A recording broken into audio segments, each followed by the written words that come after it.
Assalamualaikum warahmatullahi wabarakatuh. Ya, di sini perkenalkan, nama saya Rian Jayanto. Saya perwakilan dari divisi materi yang akan memberikan materi tentang pengenalan jaringan komputer. Nah, di sini apa sih jaringan komputer itu? Nah, di sini saya mengambil dari dua buah pendapat. Yang pertama itu dari Abdul Qadir menyatakan bahwa jaringan komputer ialah suatu hubungan dua buah simpul, umumnya berupa komputer atau lebih, yang tujuan utamanya yaitu untuk melakukan pertukaran data. Nah, pendapat kedua, sedangkan menurut Jafar Nur Yedianto menyatakan bahwa jaringan komputer ialah suatu sistem yang terdiri atas sebuah komputer-komputer yang didesain untuk bisa berbagai sumber daya, berkomunikasi, dan bisa mengakses informasi. Nah, sehingga jaringan komputer dapat disimpulkan sebagai suatu sistem yang menghubungkan dua atau lebih komputer dengan sebuah media transmisi kabel atau nirkabel yang bertujuan untuk bisa berbagai sumber daya, berkomunikasi antar komputer, dan mengakses informasi. Berdasarkan kesimpulan di atas, untuk membangun sebuah jaringan komputer diperlukan sebuah media transmisi, baik menggunakan kabel maupun menggunakan nirkabel. Ya.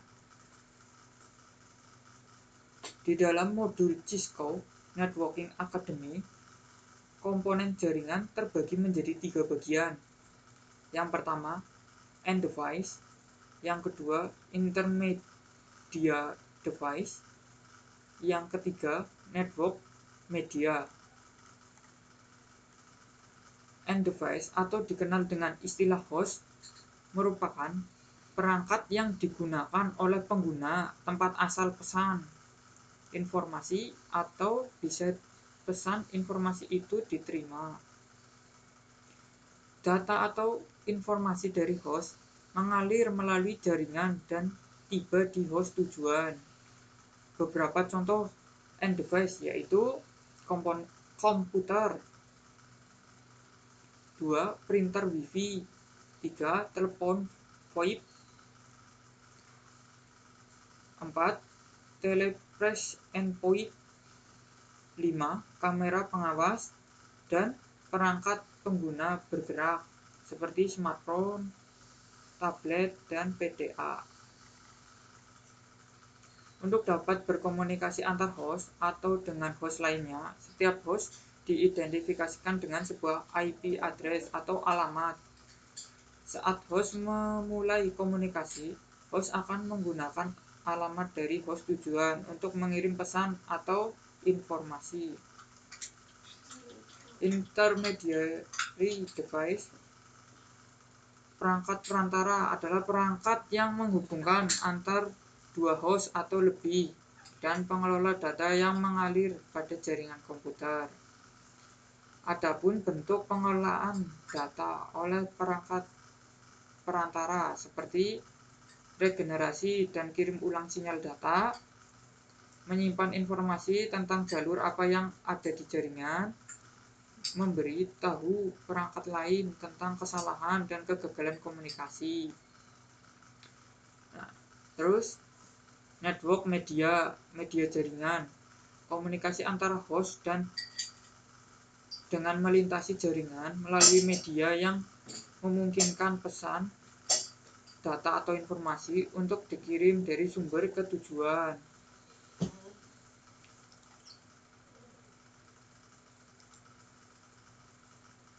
Nah, seperti ini.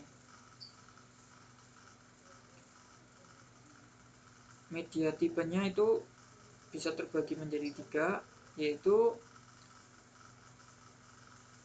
material wire with cable, dan glass or plastic atau fiber, terus dengan wireless seperti itu.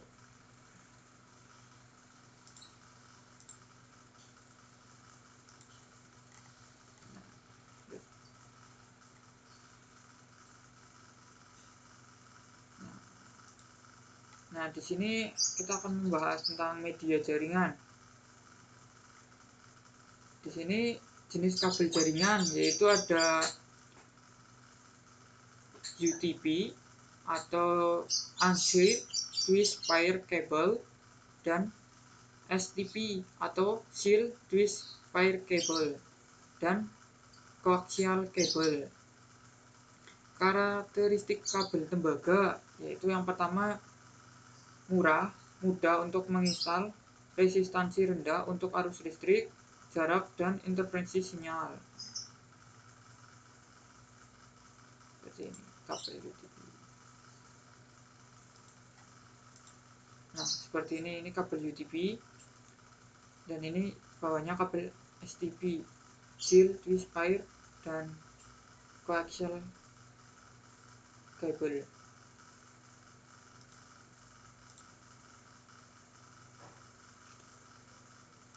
Terus kabel UTP itu ada standarnya, yaitu dari TII Telecommunication Industry Association dan AEI 568 Electric Industry Alliance. Terus dengan dari IEA Institute of Electrical and Electric Engineering. Di sini terbagi menjadi CAT 5, CAT 5E, CAT 6, dan CAT 6E. Nah, kabel UTP itu disambungkan dengan konektor.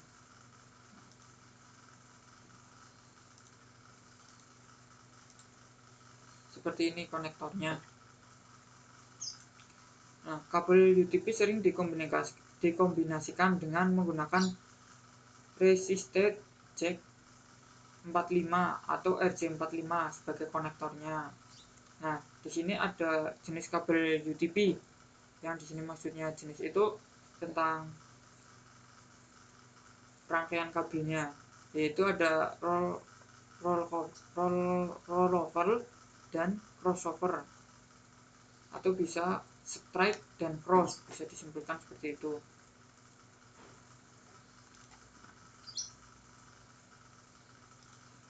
Di sini bisa dilihat. Nah, di sini ada kabel cross dan straight. Nah, kabel cross itu cross kabel antara ujung A dan ujung B itu berbeda. Sedangkan straight kabel ujung A dan ujung B itu sama. Seperti itu susunannya. Jadi lebih baik kalau kita mau membuat cross kabel, yang pertama kita buat itu rangkaian straight kabel dulu, yang diawali dengan warna orange atau merah putih dan merah, terus berwarna hijau putih, biru putih, hijau, dan coklat putih, serta terakhir yaitu kabel warna coklat, seperti itu. Sedangkan untuk cross dengan ujung B-nya itu berwarna hijau putih, terus hijau, coklat putih, terus biru putih, terus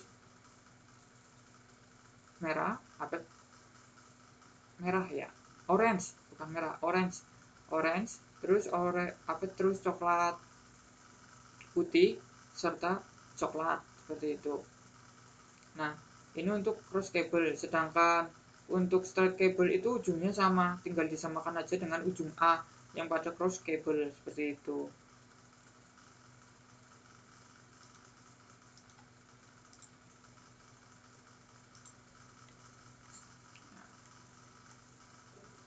Ya, untuk UTP saat ini banyak perangkat baru yang memiliki fitur crossover otomatis yang memungkinkan Anda untuk terhubung baik menggunakan kabel straight ataupun cross. Di sini ada beberapa perangkat yang bisa terhubung secara otomatis, itu crossovernya otomatis. Jadinya contohnya sekarang mikrotik itu sudah dapat terhubung, kita tidak harus melakukan persamaan kabel. Jadinya misalnya kita mau gunakan strike, itu akan mikrotik itu akan otomatis merubahnya menjadi crossover seperti itu. Terus kabel STP memiliki bandwidth 0 sampai 100 Mbps dengan panjang kabel maksimal 100 meter. Jarang digunakan pada jaringan karena faktor harga dan perlu di ground atau pembumian pada kedua ujungnya untuk mengurangi noise. Seperti itu. Untuk mengurangi noise itu harus di ground kalau untuk kabel STP seperti itu.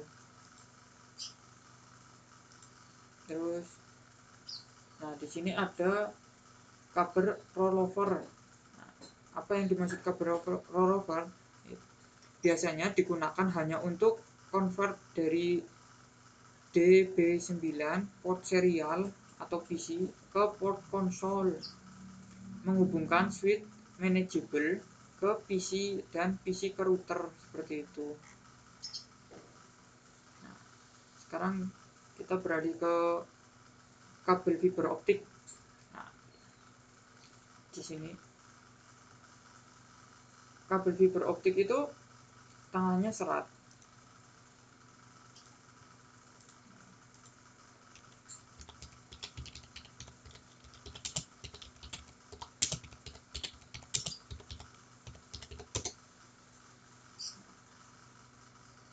Ya, kabel fiber optik adalah serat optik yang memiliki saluran transmisi yang terbuat dari kaca atau plastik sangat halus. Kabel fiber optik itu di tengahnya ada serat. Seratnya itu sangat halus, tipis, kecil. Terus sifatnya mentransmisikan data dengan jarak yang lebih jauh. Di sini transmisinya menggunakan cahaya kabel fiber optik itu. Terus lebih fleksibel, mentransmisikan dengan meminimalisir redaman. Terus kebal terhadap EMI electromagnet interface dan RFI radio frequency interface. Terus di sini kabel fiber optik itu dibagi menjadi dua, yaitu single mode dan multi mode.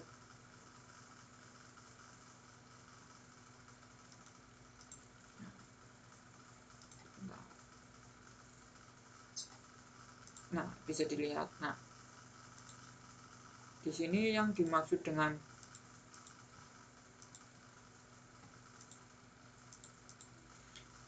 bisa dilihat itu, dilihat dari faktor proporsi sistem transmisinya. Single mode adalah sebuah sistem transmisi data berwujud cahaya yang di dalam hanya terdapat satu buah indeks sinar tanpa terpantul yang merambat sepanjang media tersebut dibentangkan. Jadi bisa dilihat itu di layar. Kalau single mode itu sini medianya satu core ini kecil, dia langsung tanpa memantul seperti itu, dia lurus, indeks biasnya lurus seperti ini. Sedangkan untuk multimode, fiber optik merupakan teknologi transmisi data melalui media serat optik dengan menggunakan beberapa buah indeks cahaya di dalamnya.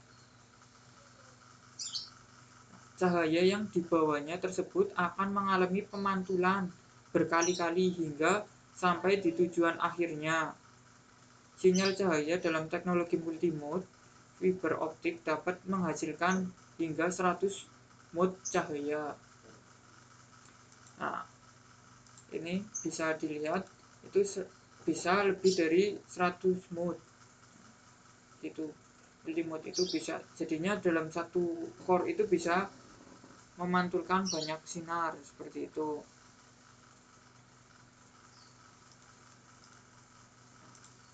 Terus kita lanjut. Nah, kita berpindah ke media wireless. Sifat dari media wireless yang pertama, komunikasi data menggunakan radio atau microwave frekuensi. Jenis wireless media yaitu Wi-Fi, Bluetooth, WiMAX, wireless LAN, wireless access point, dan wireless NIC. Wireless memiliki kelebihan dibandingkan dengan media transmisi kabel, sehingga device-nya dapat dibawa kemana saja atau mobile. Terdapat standar dan regulasi yang harus disepakati bersama agar wireless teknologi dapat saling berkoneksi, dan standarisasi ini distandarisasi dengan IEEE 802.11. Nah, di sini terbagi menjadi 3, yaitu 802.11a, 802.11b, dan 802.11n/G. Terus dari medianya seperti itu. Terus kita berpindah ke jenis-jenis jaringan komputer.